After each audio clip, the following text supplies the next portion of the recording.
आयत में सबसे पहला जुज़ है मोहम्मद रसूलुल्लाह सल्लल्लाहु अलैहि वसल्लम, मोहम्मद अल्लाह के रसूल हैं। ये हुजूर पाक सल्लल्लाहु अलैहि वसल्लम की तारीफ में, आपकी तौसीफ में, आपकी हकीकत में कुरान की आयत है जिसमें मुकम्मल हुजूर पाक सल्लल्लाहु अलैहि वसल्लम की रिसालत का ऐलान है। मोहम्मद सल्लल्लाहु अलैहि वसल्लम अल्लाह के रसूल हैं। अब जब हम आगे पढ़ते हैं, पहले पूरा तर्जुमा सुन लें।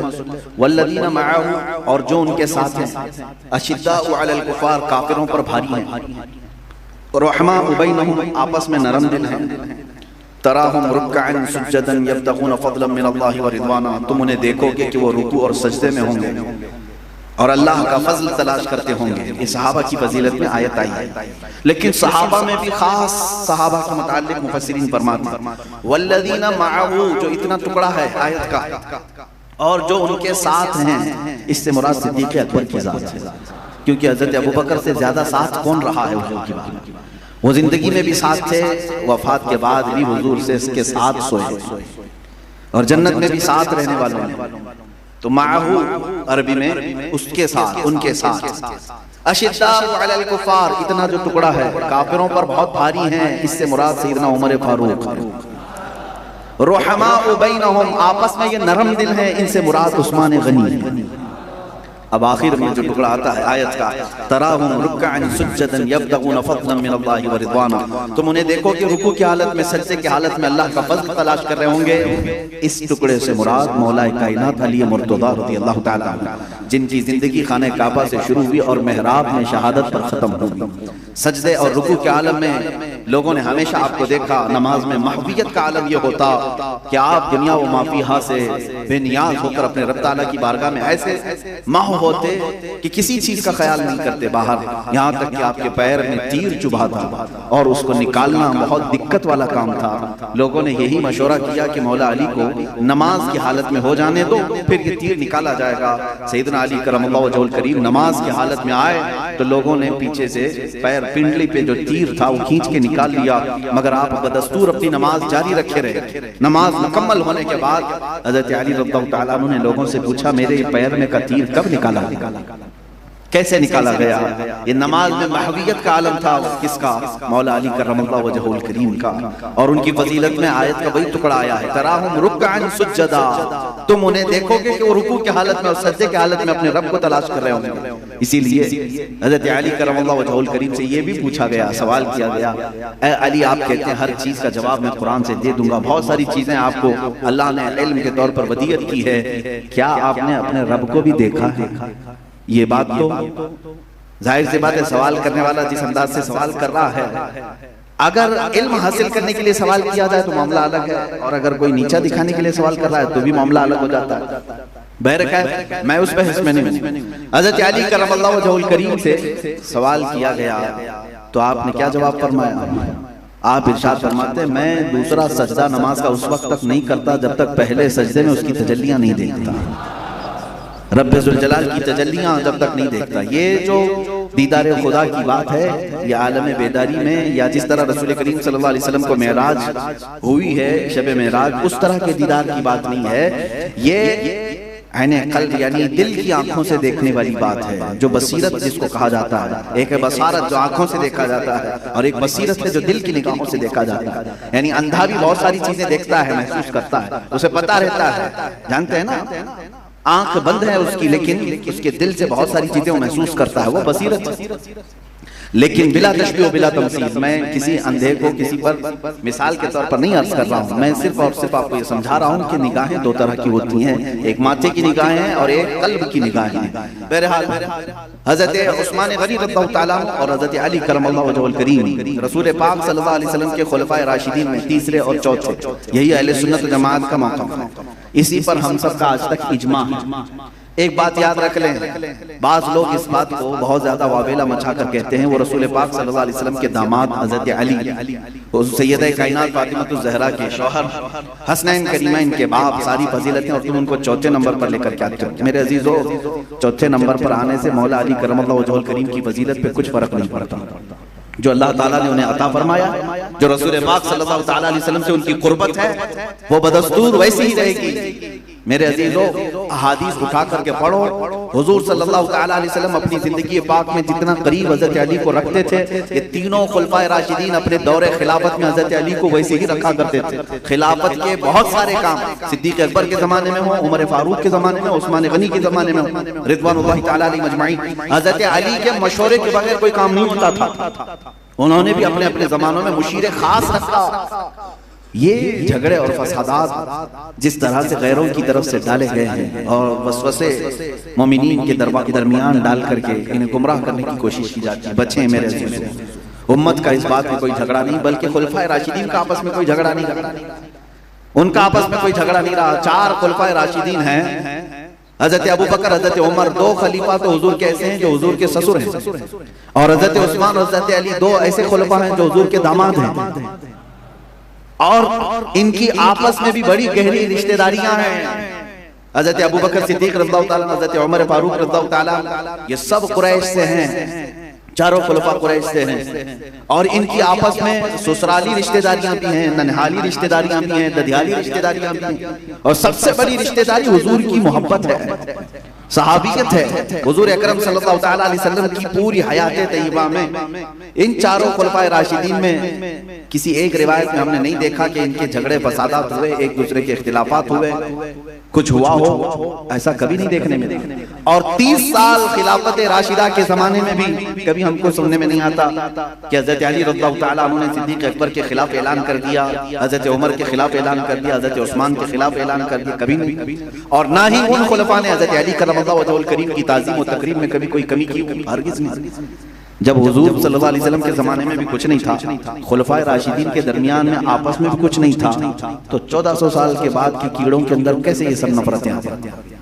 ये सिर्फ और सिर्फ यहूदियों, ईसाइयों और मुस्तशरिकीन की तरफ से छोड़े हुए सोचे हैं जो तुम्हारे दरमियान नफरत की दीवारें खड़ी करते हैं। आप सब इसी मौका पर कायम रहे कि मेरे आका सल्लल्लाहु तआला अलैहि वसल्लम के खुलफाए राशिदीन हर एक को अल्लाह ताला ने खुसूसी इनामात अता किया, हर एक अपने इनाम में मखसूस है। अगर मेरे आका सल्लल्लाहु अलैहि वसल्लम ने सिद्दीक अकबर रज़ियल्लाहु ताला अन्हु के मुतालिक फजीलत में ये फरमा दिया है कि मेरे ऊपर जितने लोगों के एहसानात थे मैंने सबके चुका दिया सिवाय अबू बकर के। अबू बकर का अल्लाह ताला बदला क़यामत के दिन ही अता करेगा। उनकी फजीलत में अगर मेरे आका ने फरमाया है तो फारूक आज़म के लिए भी कहा, अगर मेरे बाद कोई नबी होता तो उमर इब्न खत्ताब होता। और इतना ही नहीं, हजरत उस्मान के लिए भी हुजूर ने फरमाया कि मैं क्या उससे हया ना करूं जिससे अल्लाह के फरिश्ते भी हया करते हैं। हजरत उस्मान गनी के मुतालिक हुजूर ये फरमाते हैं, अगर मेरी 100 बेटियां होती, एक के बाद दीगरे एक एक इंतकाल कर जा रहे हैं, सबको मैं उस्मान के निकाह में देने को पसंद करता। हजरत उस्मान के मुतालिक की फजीलत है। इसी तरह मेरे अजीजों, हैदर कर्रार के लिए भी हुजूर ने जो फरमाया है वो उनका खुसूसी इनाम है। अल्लाह के नबी ने फरमाया, अना मदीनतुल इल्म व अलीयुन बाबुहा, मैं इल्म का शहर हूं और अली उसका दरवाजा है। हुजूर ने ये भी फरमाया, मन कुन्तु मौलाहु फहादा अलीयुन मौला, फरमाया मैं जिसका आका हूं या अली भी उसके आका है। इसीलिए आज पूरी दुनिया में हम जो अहले सुन्नत व जमात हैं हजरत अली को मौलाए कायनात कहते हैं, वो कायनात के आका है, क्योंकि हुजूर सल्लल्लाहु अलैहि वसल्लम की तरफ से फरमाया गया। अब मैं फजीलतों की बात के बाब में जाऊं तो चारों खुलफा को मेरे आका सल्लल्लाहु अलैहि वसल्लम ने कुछ न कुछ बशारतें अता फरमाई। इंसाफ का तकाजा ये है कि तुम तराजू को बराबर रखो। सिद्दीक अकबर की फजीलत बयान कर रहे हो तो कहीं किसी दूसरे को घटाओ नहीं। मौला अली करमल्लाहु वजहुल करीम की फजीलत बयान कर रहे हो तो ख्याल रखना कि दूसरे खुलफा में कहीं तुम्हारी जुबानों से कमी, नक्स या ऐब जोई ना आए, बल्कि वो रसूलुल्लाह सल्लल्लाहु अलैहि वसल्लम के करीबी यार हैं, निसार होने वाले साथी हैं, जिन्होंने हुजूर सल्लल्लाहु अलैहि वसल्लम के साथ पूरी जिंदगी बिताई। आप देखिए, सिद्दीक अकबर भी ईमान लाने में सबसे पहले हैं, हैदर कर्रार भी ईमान लाने में सबसे पहले हैं। मक्का में ऐलान नबूवत हुआ, सबसे पहले इस्लाम में आने वालों में कौन है? हजरत अबू बकर। उम्र दराज लोगों में, बच्चों में हजरत अली करमल्लाहु वजहुल करीम हैं, औरतों में खदीजतुल कुबरा रज़ियल्लाहु ताला अन्हा है। सब ये शुरू इस्लाम में आने वाले, और फिर हिजरत करने के वक्त अगर हजरत अबू बकर की हम फजीलत बयान करते हैं कि मेरे आका के वो हम सफर थे, हुजूर सल्लल्लाहु अलैहि वसल्लम के साथ साथ सफर किए, गारे सौर में साथ थे, मदीने तक का सफर साथ किया, ये सिद्दीक अकबर की फजीलत है। साथ ही हम हैदर कर्रार के मुतालिक भी बयान करेंगे कि अपने बिस्तर पर अगर किसी को सुलाया मेरे आका ने तो वो मौला अली को सुलाया था। फजीलतें सबकी हैं, तराजू बराबर कायम रखो। मेरे अजीजों, ये खुलफाए राशिदीन के दरमियान बराबर का तराजू कायम रखना, इसी का नाम मसलक आला हज़रत है। अल्हम्दुलिल्लाह हम इसी किसको निशाना बनाकर इशारा किनायात में माअज़ल्लाह रब्बिल आलमीन हरगिज हरगिज सहाबा ताबईन की तौहीन करने वालों में से नहीं है, उन गुस्ताखों में से भी नहीं है जो हज़रत अबू बकर व उमर को गालियाँ देते हैं, जो हज़रत उस्मान को बुरा भला कहते हैं, दीगर सहाबा इकराम को खब व शतम करते हैं। अल्लाह ने हमें उन कौमों से, उन फिरकों से बचाया है। मौला करीम हम सबको आखिरी सांस तक सहाबा का वफादार बनाए रखे और अहले बैत अतहार के खुद्दामों में हमें शामिल रखे। अज़ीज़ान गिरामी, हम फजीलतों के बाब में अगर देखें, रसूल पाक सल्लल्लाहु तआला अलैहि वसल्लम ने जो अहादीस बयान की, सही अहादीस में मौजूद है। हज़रत उस्मान गनी रज़ियल्लाहु तआला अन्हु के मुताल्लिक़ हुज़ूर अकरम सल्लल्लाहु अलैहि वसल्लम ने फरमाया, एक मर्तबा वो गुजर रहे थे, सामने से गुजर रहे थे, हुज़ूर पाक सल्लल्लाहु अलैहि वसल्लम सहाबा के दरमियान बैठे थे। हुज़ूर सल्लल्लाहु अलैहि वसल्लम ने फरमाया, अनकरीब तुम देखोगे मदीने में एक फितना पैदा होगा, मदीने में एक फितना पैदा होगा और उस फितने की कसरत हो जाएगी। तो सहाबा चौंक गए कि मदीना भी पुरअमन है, पुरसुकून है, मुसलमानों की तरफ से फितना होगा। तो सहाबा इकराम में जब ये ताज्जुब वाली बात आई तो हुज़ूर ने फरमाया, ये जो आदमी गुजर रहा है ये उस दिन हक पर होगा, लिहाजा तुम उसके पीछे रहना। साहबा कहते हैं हम उस गुजरने वाले शख्स के पीछे लग गए, देखें कौन है जिसके बारे में हुजूर ने बशारत की है। तो साहबा कहते हैं हम जाकर देखे तो हजरत उस्मान गनी थे, जिनके मुतालिक हुजूर सल्लल्लाहु अलैहि वसल्लम ने फरमाया फितनों के जमाने में भी वो हक पर होंगे, हक पर होंगे। और अल्लाह ताला ने रसूल पाक सल्लल्लाहु अलैहि वसल्लम के जानशीनों को जो चुना भी है तो वो दुनिया के सबसे आला लोगों में से।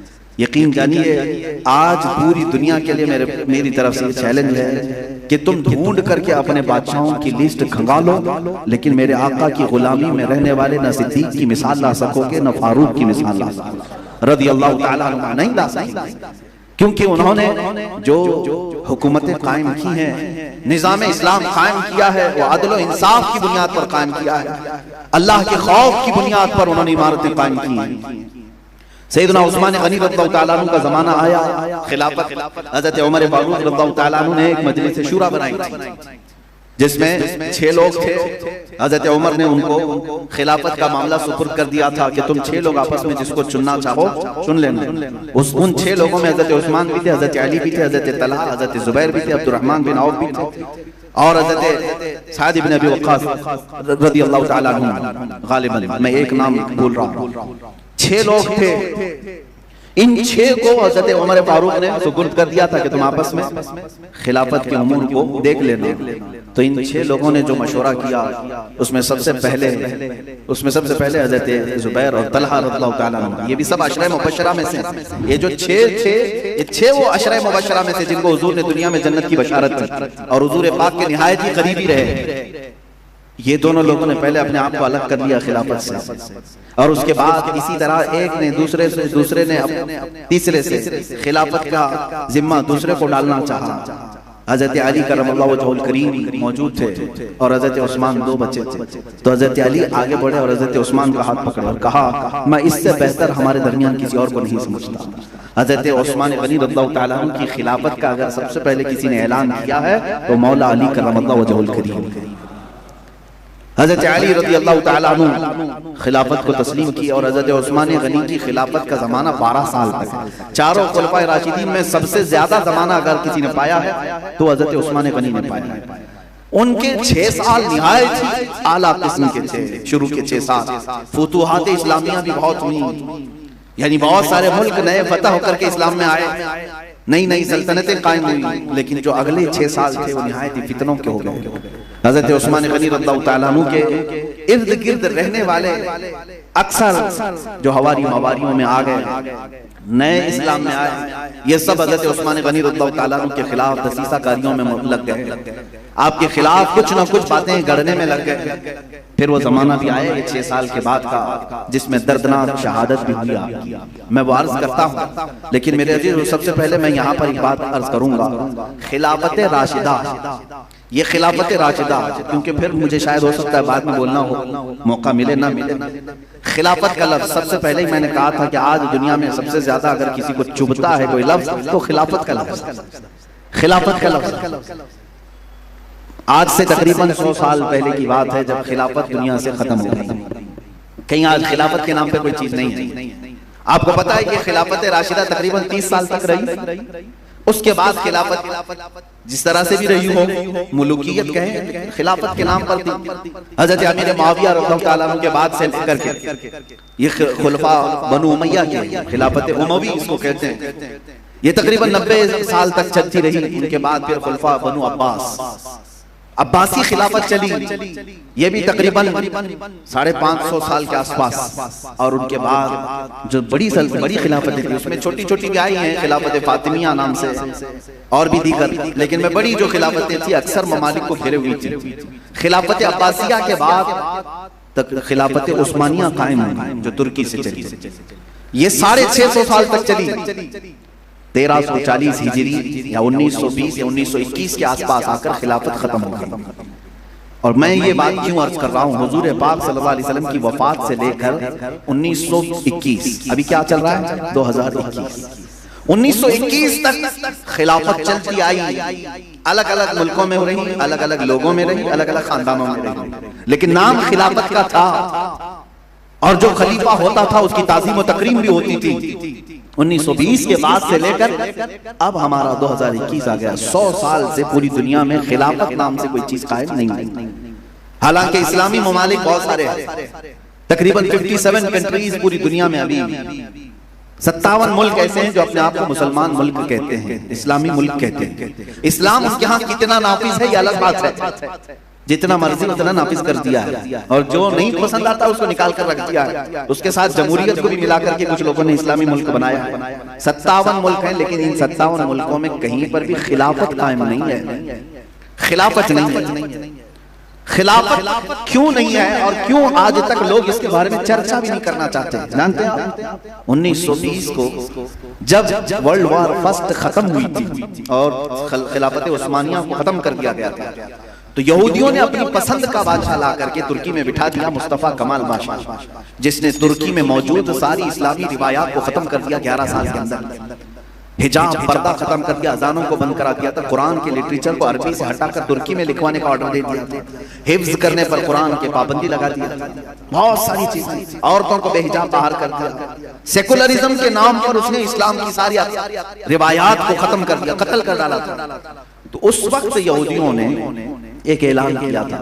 एक बड़ी गहरी बात मैं अर्ज कर रहा हूँ, आपको तारीख में जाना चाहिए। जब वहां की खिलाफत खत्म हो गई तुर्की की, तो हिंदुस्तान से कुछ उलमा भी थे बेचारे, यहां से कुछ उलमा उठे थे और खिलाफत कमेटी कायम किया था इन्होंने। खिलाफत कमेटी कायम करके ये रोते हुए हर जगह घूम रहे थे कि नहीं खिलाफत कायम करो, कहीं ना कहीं कायम करो। उनकी सुनी नहीं गई, उनकी सुनी नहीं गई। हिंदुस्तान के कुछ उलमा थे और वो आज भी मुंबई में खिलाफत हाउस मौजूद है, जहां से आज भी 12 रबीउल अव्वल शरीफ का जुलूस निकलता है। ये खिलाफत कमेटी कायम करके इनकी मांग ये थी कि दुनिया से खिलाफत को खत्म ना करो, खिलाफत कायम रखो, लेकिन नहीं सुनी गई। जानते हैं उन्हीं में से एक मौलाना का बयान है, एक बहुत बड़े दानिश्वर अपने आप को जो कहते हैं यहूदियों में से, उन्होंने क्या कहा था? मौलाना कहा कि हमारी तुम्हारे से कोई दुश्मनी नहीं रहेगी आज के बाद, हम दुश्मनी नहीं करना चाहते। आप मस्जिदें बनाना चाहे बनाओ, खूब बनाओ, मदरसे बनाना है मदरसे बनाओ, आपको सारी छूट रहेगी, मुसलमान की हैसियत से जीता रहे। लेकिन दो बातें इसकी जुबान पर नहीं आना चाहिए, वरना फिर हम वापस जंग के लिए आएंगे। कहा क्या चीजें? कहा एक लफ्ज जिहाद ना आए, दूसरा लफ्ज खिलाफत ना आए।